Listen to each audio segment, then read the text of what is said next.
Today's guest is one of our Triathlon Nutrition Academy athletes, Brent Saltmarsh. Brent has recently retired from 30 years of service in the Army, and he's now throwing himself headfirst into endurance sport.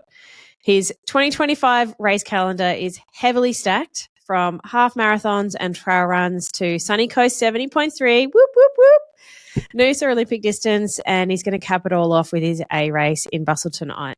When Brent first joined the Triathlon Nutrition Academy program, his goal was, I think, pretty simple and powerful. He wanted just no-nonsense education and to finally get his training, body and fueling working together for himself, not against each other. And like many athletes, and particularly coming from an Army background, his just push harder and burn the candle at both ends type mentality has definitely backfired on him. He'd train hard, back that up with like terrible nutrition, and things like cramping and inconsistent performance were holding him back. And he knew, honestly, that something had to change. So we are now halfway through his TNA program together, and he's already seeing such huge shifts in how he feels and how he performs. And today, Brent is here to share some of those mistakes that he was making, some of the silliest online advice that he thought was gospel, so that you don't get caught out by that either, and some of the wins and successes that he's already had along the way. So let's do it. Brent, welcome to the podcast. Thanks for having us. Appreciate it. I'm so excited to talk about all things silly and the things that you thought were good that weren't good today. Like there's some definite ringers in there that I would love for you to share. Before we dive into that though, for listeners that don't know who you are, can you give us a quick version about who you are and how you got into triathlon? Yeah, sure, Taryn. Okay, so 49-year-old, a couple of kids, an old like guy. Like son walks on the beach. Roller skating in the park. Two older boys, so obviously I've had a lot of time management issues leading up to beginning triathlon in general, but effectively I'm just at a point now where I can start to focus a little bit more on a sport that I can endure without the injuries that the other sports came with. And I guess as a swimming background and dabbling in athletics, cycling was like a foreign language to me. So getting into triathlon was more a late sport that I really started because I enjoyed the endurance side of it. And that was probably more of a defense background thing. And it pushed the limit. So things I like to do is just push those boundaries. And that's exactly why I started triathlon. The biggest issue, I guess, with all of that is it's an expensive little sport, which I've learned, but it's also probably the most rewarding in terms of the effort that you get and pouring all of that effort into that time and energy into training, which is something I love doing. I love the training, and the events themselves just become that cap, I guess. That's sort of where I'm at with it, but it's I love it. Love it now. How many years have you been doing the sport for now? I was just working this out the other day. So 2019 was my first actual triathlon, which was a smaller sprint event on the Gold Coast called the Luke Harrop. The Enticer Memorial? or the sprint? No, I didn't even know there was an Enticer. So that's, again, I wish I had known that, but no, I did the big one. And then the swim got cancelled. So it was the only thing I enjoyed about triathlon was the part that got canned because of the water quality. But damn. So then I didn't know what I was doing. Numbers are on backwards, upside down. I did the whole thing wrong and learned a lot from just that little, but of course I was hooked. Straight after it was just a big euphoria that I can't replicate anywhere else. And I've done a lot of other sports, but that one was just what took me. It is a very addictive sport for that reason, because you do cross the finish line, and no matter how hard you pushed and all the turmoil that you've had to get to that finish line, you cross it and the endorphins rush and everyone's giving you high fives and you're like, oh my God, this is so good. I want to do it again. Next. Sign up to the next one. Well, it's pretty much what it was. It was a group I was training with, like at one of the fitness studios around here, and they just said, hey, you want to do this? I said, sure, why not? And that was pretty much how it started. And every time I get asked, I generally say yes to it, which is not exactly the smartest move, but it's also how I get, once you commit to something, it's tend to be what you'll aim towards and start cracking on with all the little things you got to do for it. Again, things I didn't know and learned very quickly. And because you've retired from the Army, you are pretty much pro hours at the moment, which is a luxury that a lot of us would love. It is. And you can focus on triathlon for a little while. And it's one of the reasons why you're actually working on your nutrition now too. What were some of the silliest things you were doing before, or some of those big mistakes you were making before joining TNA that you look back now and go, oh my God? Well, there's many, and I can list them all, but but I guess I'll crack to the main ones for me. I used to be of the mindset where I could out-train a bad diet. Like that's exactly how I like. I eat anything I want, especially as a young guy. Funny enough, I eat anything I want and just out-train it. So I never had any issues with, I guess, pouring myself into training and or longer events. So the biggest kicker was working out that that's not true. And not only Damn was it it. not true, not only was it not true, it was starting to have a huge effect on things like recovery for me as I got as an older athlete and injuries and all, that holistic approach to doing things right. I just didn't have that. And whilst I love doing the running and the swimming and the riding, clearly there was a big gap in my ability to perform. And I just was taking hits literally in every direction based on the way that I was coming out at the end of an event, be it the back of a ride or the back of a run, especially in the longer stuff. And I don't know if this is the right time to sort of discuss it, I guess, but the cramping was the big kickers that was bringing, like I just wasn't having a good time at the back end of an event when I really enjoyed running, but I just couldn't put it together. And I guess that was the biggest kicker. Misconceptions were for me with some of the online stuff that, this works, that works. And in reality is that I was not the same athlete as any of the people that I was looking at whilst I thought I was. And realizing very quickly that certain foods don't agree with me. But it took me to 3 or 4 longer events to work that out, and more so from the education from the course, I guess, is what's actually told me that I had to change that methodology and crack on with what I should be doing, not what I thought was right. And everyone's an expert, as it turns out, in leading up to this when you're getting all from your friends and family potentially, because that's probably where I learned it. But it sort of was kicking my backside pretty hard in reality on the day. And I just could not get my head around why that was happening, and be it hydration or whatever it may be, but certainly learnt my lesson. It's really hard because you don't know what you don't know, and you get advice from people that have been doing the sport for a lot longer than you, or, perform better than you, and you think they do that, so that's going to work for me, or, they're experienced, so therefore I should then try this. And it's really difficult to find, because you need to find what works for you. And there's a lot of noisy voices out there, and people maybe with sicker abs or have been doing the sport for 30 years that have spent a lot of time working out what works for them. And unfortunately, those voices can be the most noisiest when we're trying to, when they're trying to give advice to you as a newbie. Oh, I agree. I think one of the biggest moments, I guess, was I think I had a caffeine. I'll call just one of the events because I can still taste it today, but like a caffeine gel, a caffeine, like a squeezy, like a gel. I won't say what brand. All I'll say is I'll never eat it again. But here's me thinking that's going to get me to the back end of was that point a half marathon or a marathon, and I was cramping badly already. Of course, I'm already underdone and undercooked, and put that in my mouth. Dehydrated. 6K out. Oh my God, it was the worst tasting thing. And I just had that in my mind, said I've got to fix this because that's not work. Clearly, that's not working. And of course, I was given the advice that would be a great thing to do at the back end of your race when you really need it. I needed everything but that at that point in time. And I learnt that pretty hard. Yeah, unwell, stomach didn't like it, the gut cramps, all that sort of stuff. It bounced me pretty hard. Was there a turning point, and that maybe that moment was it, but was there another moment before that you realised that nutrition really was the fourth leg and it was something that you needed to work on and prioritise in your triathlon career? Absolutely. So having entered just about every event that I wanted to at that point, from about 2019 through to the back end of 2021, I did a full marathon and cramped from about the 26 kilometre mark out. So that's a long day out there. And not drinking like I should, and all the things that I'd done the days before, clearly leading up to that point. The running was done, but the training was done, but none of like I was not eating anything on a run. I was not drinking on a run. I would just drink at the back end and start of each of those events. And then, of course, trying to take that mentality, thinking it was just a salt thing or whatever it may be, and then taking that mentality into a half Ironman, lessons learned harder than hard. I was worse at the start of the run, thinking I was going to handle this, and then became a complete mess. And then, of course, the penultimate was the full Ironman up in Cairns, where I basically was cramping from 100k on the bike all the way from that point onwards. I was coming up the hills, and oh my goodness, just the pain. It was just horrendous. And of course, my stomach wasn't taking anything in, and it was probably the big bell moment for me that just said, like, I'm clearly not doing this well and I'm not doing it right.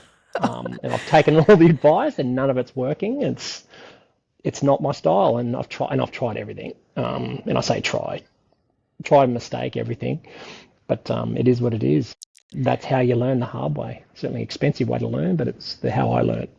It is a testament to the type of athlete that you are, though, that you can be cramping at 100 Ks in on the bike of an Ironman and keep going. Just put yourself in the red, knowing that you're underfueled, dehydrated, like in a hurt hole, and you're like, I'm going to get to the finish line. I just couldn't believe I'd gone. And I think I've said this to you before, Taryn, like what an expensive mistake to make. And you put all that effort into getting to the day, and it was like a huge start point. And then like things I wouldn't normally have an issue with, all of a sudden my whole body's shutting down. Yeah. And I am learning every kilometre as to how I'm going to deal with this, what my heart's got to do to not cramp. To try everything on, like I would have put everything that was out there. Anything that was on course that day was in me at some point, me trying to get through this next 42 kilometres. It was horrendous. It was literally the most horrendous thing. And I just remember thinking, I can't do this and not do this. I've come this far to only get this far. And I just said, if I have to walk this, I'll do it. But it was not an enjoyable back end. I'm getting that medal and I'm getting that towel. I paid for it. Oh, yeah. It was all about the towel and the medal. No, not at all. Yeah, I think the satisfaction of coming into the red carpet, I think that was probably where the money was, where I'd realised how much I enjoyed what I was doing that day. When at that back end, all of a sudden the cramp goes away and it's like, okay, this is it. Family, the music, the whole shebang, like that was worth it. So many athletes would quit in that situation. There was guys that did, and I've had blokes in the group that have pulled out. I shouldn't say that out loud, but there's been people that have actually had pulled out in my own event, in my own teams, which at that point I can understand because they were well beyond, like they just couldn't hold anything down. And I think if I'd have been that bad, if I was throwing up, I don't think I would have, I don't know how anyone could cramp. I felt like I could just suck that up and walk it off. Like worst case, I could walk it. And whilst that did not appeal to me at the time, after I just got out of the Portaloo from the back end of the ride, I really didn't think I was going to get through this. And then maybe there was a moment there halfway through, I said, maybe I'm not going to do this. I don't know. Everything overtakes you, the atmosphere, etc. And every time you pass that finish line, it sort of bowls you up again and off you go. It's amazing experience. Yeah. I'm so excited to see what you can do. Yeah, me too. You don't suffer with any of that stuff, because you can put yourself in the red line and stay there for a long time, and you can race through cramping for hours. Imagine if you didn't have that happen. That'd be pretty cool. Well, yeah. That is probably the biggest boring thing about the whole year so far is I've had now some decent couple of runs, the Sunny Coast Half and the Noosa Marathon, which for the first time ever, not cramped, had myself prepped and ready, and all of a sudden I've got 2 PBs under my belt, and that's something that clearly has been the biggest for me. It's like the pathway forward. Like the triathlon will be the back end of the year, but I'm more excited every time that comes out, because the fact that I can rely on what I've done to this point to get there, but also because the results are starting to come. And there's a huge part to, clearly, biggest part of it, probably what I'm doing before I turn up on the day. And that's the main one. Yep. It is so much about everything in the lead up rather than just this one thing on race day. Yeah. So you're about halfway through the program. You're in the middle of our phase 2. What are some of those big aha moments that you've had so far?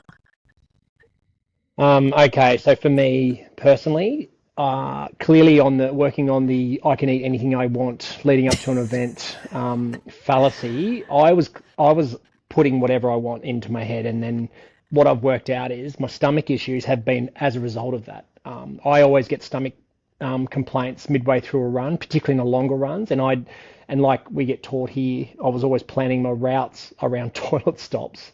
Yep. Because I knew I had to, because it was just what was happening to me.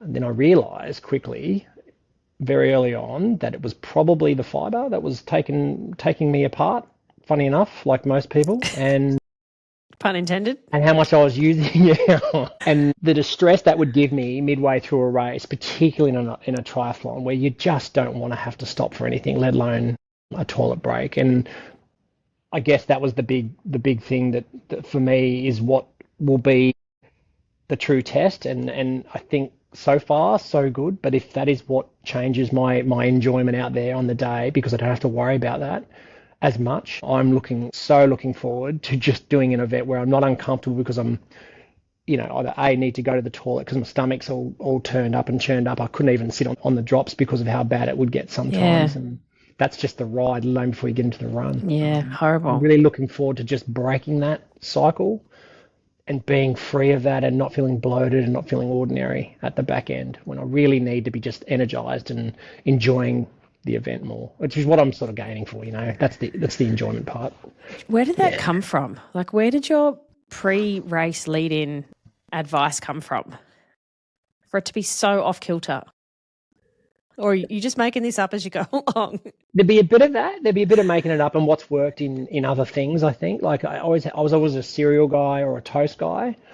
Not to say that either of those two things are bad, but that's what I would just focus on, but very little of it. But in the days before, I'd be putting whatever, like it'd be curries or a large meal that would sit very heavy in me, but also me thinking that would be enough to get me through because I'm going to be burning it off the next day. So why would I be worried about what I'm putting in today? And all of that, those types of foods, I think, is probably trial and error more so, but I'd never really, I guess, poured myself into a decently long event that would give me the opportunity to trial that out, noting in Army that we would never have the opportunity to eat like that prior to an event, which I would never have seen the results of what that would feel like. It was always very light on. So, of course, the opposite of that was not eating, and that obviously wasn't working or wouldn't work because of the nature of the game.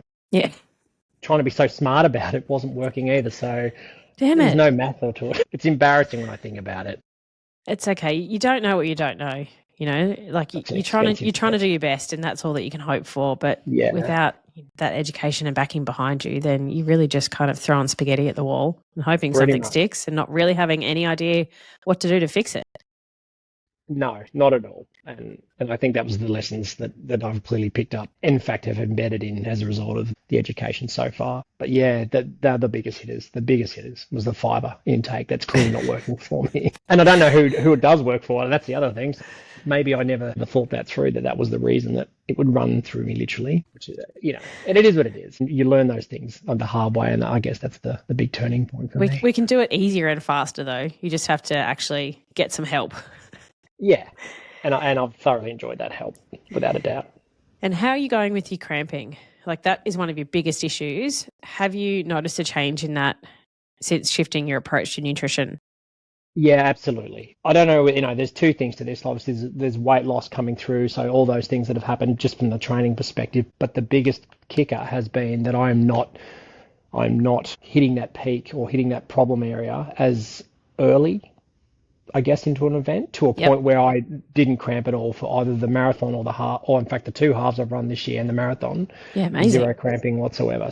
Yes. Had a bit of a tightness in the calf, and that's a given based on what I was doing, but no cramping at all. And I've never felt like that. I've never felt like I had the energy at the back end. I've never felt like the legs were about to, like those horrible cramps you get inside your thighs from just that overuse and abuse. And I just didn't have any of that. And it is such a refreshing thing to finish a race or finish a run or an event where you've got that ability to actually pick up a bit of pace. Whereas before, if that was happening, just a slight incline would give me a cramp in a calf, and all of a sudden I'd be set. Yeah. It'd be just biting me in the lip. Yep. All the way through to the event, the event's end. And I used to hate that thought, and I used to panic about it too. It used to be really overwhelming, knowing it was coming. I just didn't know when, and that was the bit that hopefully has been pushed out of the stress regime.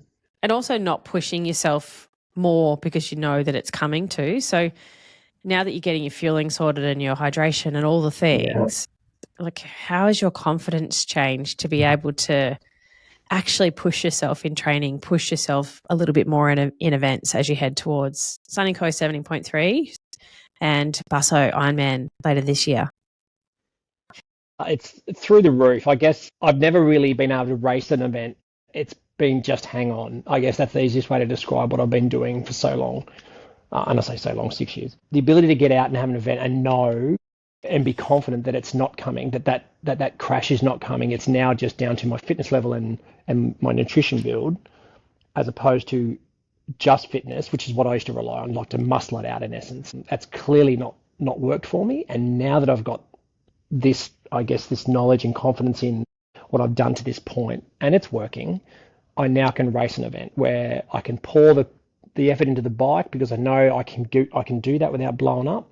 And I know that hopefully when I get off the bike, I'm going to also be able to handle 99.9% of that run at the pace that I want to run at, not just because it's where I'm at and I can, I'm just holding on with either cramping every 3 or 4 seconds or worse, that you just don't have the energy to finish it off. I'd love to be able to do that, and I'm looking forward to those little moments. That boy, when you turn a corner and get another drink and you go, yep, I'm feeling great, this is good, the timings are on, heart rate's fine. Yes. I have nothing holding me back here except, what's between my ears, and that's in essence where I'm at now, which is what's really good to be here now, that feeling now, as opposed to later on when I'm going to test it out, I guess. I feel like what's between your ears is pretty strong though. We just got to get the body to follow suit. But it's a fear though, Tara, like that it's a huge blanket when you just don't know what's going to happen. Yeah. But I feel like I know now that that part's not the bit, I'm not second guessing that now as much. Yeah. I feel like that part's just going to smooth itself out. And you will go from strength to strength too, right? So you'll do busso and you'll learn heaps, and then what's the game plan after busso? Have you got your eyes set on things like Kona? Where do you want to take this triathlon career of yours? To be honest, I feel like Kona's like so out of reach, not because I haven't got the ability to put the work in. I just think maybe it's not yet there for me, but I guess it's more of a timing thing now. So if I can get under 11 hours this year, that would be huge, and then start to peg away at the magic 10 mark, which I don't know if that's within me, but either way, every time I go out, I would like to think that I can bring it down a little bit more or improve on something else where I'm prepped to, step off the bike in a better state and be able to run a marathon close or to or thereabouts to somewhere near my PB. That'd be great. Like, those are the little things now, the fine tuning, I guess, that comes with doing everything right in the lead up to it, not just trying to cuff it on the day, which clearly I was putting too much effort on the day. Mm-hmm. It is. And I guess it is like so much about the whole preparation, right? For an Ironman, it's 6 months. It's not what you like quickly try and shove in the last couple of weeks. It is really a long-term thing to get training right and nutrition right to have a good day out in the office on the day. Yeah, to bank it. I think that's the way I look at it too. Yes, I've got time at the moment, but it's also now when I go back to real life or potentially working in between things, I'll know that the time I've got is specific, and in that time I can't stuff around with the things that shouldn't be let go, and nutrition for me is huge. So that'll be a big part of the gaps, I guess, between now and another event, or an event and another event. So it sounds like this is a long and prosperous career. I hope so. Like, I'm addicted to it. It's my thing. I'd like to be like, you've seen those the lady, the 80, was she 80-year-old? Oh, that guy that came out of Cairns, 90-year-old. And I think, right. Is that you? He's doing it at 90. You want to be that guy? Why not? Injury pending, fingers crossed. I'd love to be able to be doing something at that age. I just think that'd be sensational, if nothing more, for my own benefit, to keep me healthy and strong for as long as I can. And this sport has the ability to do that. There's no doubt. But also getting things right at a 50-year-old to be able to take the next, let's call it what it is, 20 or 30 years where 50. It's just physical. I don't know, but I guess the fear is that I would not do that right with, heart disease and all the other things that come into, because our family's got that in it. But it's just something, I guess, that I've got to keep to the right and do all this right and allow myself the longest possible triathlon attempts, and as often as much as I can. That'd be great. I certainly can't see myself getting sick of it, that's for sure. Yeah, I love what I'm doing at the moment. It's good. So you did Cairns in 2022. What time did you do that one in? 13 hours-ish, a bit over 13 hours. And then Cairns Ironman in 2026 to come back, like it's the retribution race. Oh, have we not told the wife yet? Sorry. It's all right. The noise isn't there. I think, like, there's unfinished business there, no question. And that event in particular is a cracking event to go to, which is why I would love to go there in full flight, I guess is the best way to describe it. Like, all the prep was done and I have my nutrition tight, and then I rock up and just do what otherwise has been, you've banked it all and it's ready to go. And I just love to step out and do that because it's such a great place to do it well. It is a beautiful That and Busso, location. yeah. Oh my goodness, it is a great spot, and it would annoy me to get that far and not enjoy it like I think that I can. Like I've seen other mates go up and have a great day out, and yeah, the wind's bad, but the actual event itself is fantastic. Only one direction. Headwind one I direction, love tailwind the that. other. Yeah. It was windy the day I first did it, and I must admit it's probably what took it out of my legs. But again, I wasn't ready for that type of, I guess, effort, and I certainly wasn't fueled for it. Mm. I could tell you a different story with that as well, having left what I was supposed to take to Cairns at home in the wrong suitcase. Like that, again, my coach went off her head, and she should have. But me trying to retrospectively fix that problem was also a poor event. But yeah, Oh, man. that's where the retribution is going to come. Yep. I owe that event. I owe the coach. I feel like there's at least a 2-hour PB in that, with just getting all your ducks in a row and not cramping from the bike onwards. See, that's exciting to me. I think, like, Yeah. and if you're not, I'm not saying not trying, but having that ability just to pour it on, like, I think that'd be so good and so satisfying. I'm so excited for you to do that. Yeah, little things like that. It just seems to me like you can make big improvements on the small stuff, and absolutely the fourth leg, the triathlon, the nutrition side of it for me is by far and wide the most underutilized, and now it's becoming my most focused on because of that. For obvious reasons, because it matters. It absolutely matters to me. What would you tell another triathlete who is like you, though, trains hard, like great athlete, good mindset, but has got no plan for their nutrition, or they're just winging it and they have no sense of if this is actually working for them or not, or probably that it's not working, but not sure how to actually fix it?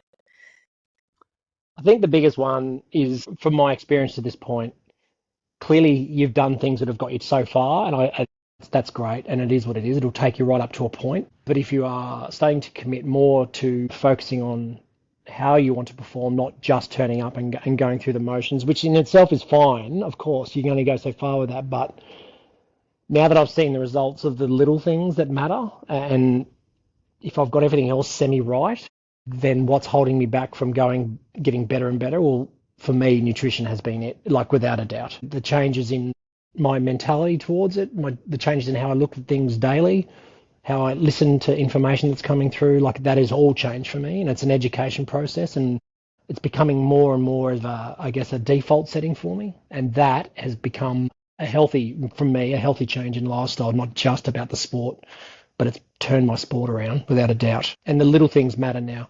And the feeling of not feeling tired and bonked at the end of a ride or end of a run, it's just a huge change. Sleep's better. The backing up the next day, the day after is better. And I just think that in itself speaks for itself. And if you can do that, then that's exactly where you'll get the results. You'll see the results if you're banking it in that area. Especially if you want to be doing this sport in your 90s. You got to put in the work somewhere. The earlier you start, the better. It'd be very interesting to see what the older athletes are doing in respect to that, to be frank with you. I think that age group is definitely going to expand as we, like in the next 50 years, there'll be people in the 100+ category, I think. Stuff that just doesn't exist as we eat better and live longer. Yeah, putting all the crap out, and I say crap, it's just the differences of what we've grown up with is not necessarily true in itself. And I guess the more education that we get on that, the better we become at it. And then you start to modify your behaviours. I think that's the biggest change as a 50-year-old, trying to get that part of it right. It just seems to work better when you're educated on what's actually happening around you. And it does need to be changing habits and behaviour change for it to be longevity too. It's not just a quick fix type thing. Yeah, 100%. 100%. Behavioural is a huge thing. So if you could go back and give pre-TNA Brent some advice, like one piece of advice, what would it be? I guess be open to the fact that there are people that do this for a living. And clearly I was not of the opinion that there was as much out there, because there's so much information, there's so much stuff online, and I think having someone if you're really into what food and a fuel can do for you, this has certainly been the biggest change in my moving going forward. And fibre is not the magic wand that I thought it was for preps for big events, and I used to think that was how it was, and I guess that was just a growing up thing. And if I could learn lessons I would have had such a better day out. And that's the big ones for me. Yeah. That's okay. You're here now. Yeah, very much so. Line in the sand. Yeah, it was very much that. It was the fix it now or forever not enjoy this. And I just didn't want to keep doing that. It was just a horrendous point. Well, I'm glad you're here. I'm glad you're here now. Absolutely. It's been good. Really, really good. Well, Brent, thank you so much for joining me on the podcast and sharing where you're at so far. Like, I know it's daunting to come and share mistakes that you've made and like just an example of the things that you're working towards. As triathletes, I feel like we are perfectionists just as a human, and to be really open about your progress and your journey, I think is really valuable. And a lot of people are going to hear that and go, okay, I can do this too. I think your story is also a really good reminder that training hard is needed, but it isn't always the answer to fix the problem. And when you do get your fueling right, everything works better. Like, and you just said that, like from avoiding cramps is a major thing, but, you know, backing up training and feeling more energized, feeling more healthier and sleeping better, as well as the whole cascade of effects that probably happened in the family life too, as a result of working on nutrition, not only for triathlon, but also just day to day. So if you're listening along and you're listening to Brent and you can relate to a lot of the things that he's been struggling with, like you've got your training program sorted, but like you know that your nutrition is probably the thing that's letting you down, then maybe, just maybe, it's time to do something about it, just like Brent has done, and get that piece of the puzzle sorted once and for all. And that is exactly what we do inside the Triathlon Nutrition Academy program. And you can find all the details at dietitianapproved.com/academy. Brent, I'm so excited to see how the rest of your 2025 pans out. But I think that is just a drop in the ocean as to what you will achieve in your triathlon career. You're only just getting warmed up, really. I've just left it too long to get to this point. That was the problem. Never too late. The best time might have been 25 years ago, but the second best time is now. Yeah, that's true. That's a very good point. If anybody wants to follow along on your journey, is there somewhere they can do that, Brent? If you want to follow, then Brent_T_Salty. That's where I'll put everything that I'm about to do and undertake for at least the next 12 months, but that you'll see all the pictures and updates as I go forward. On Insta. I'll put that in the description if you're trying to search for Brent.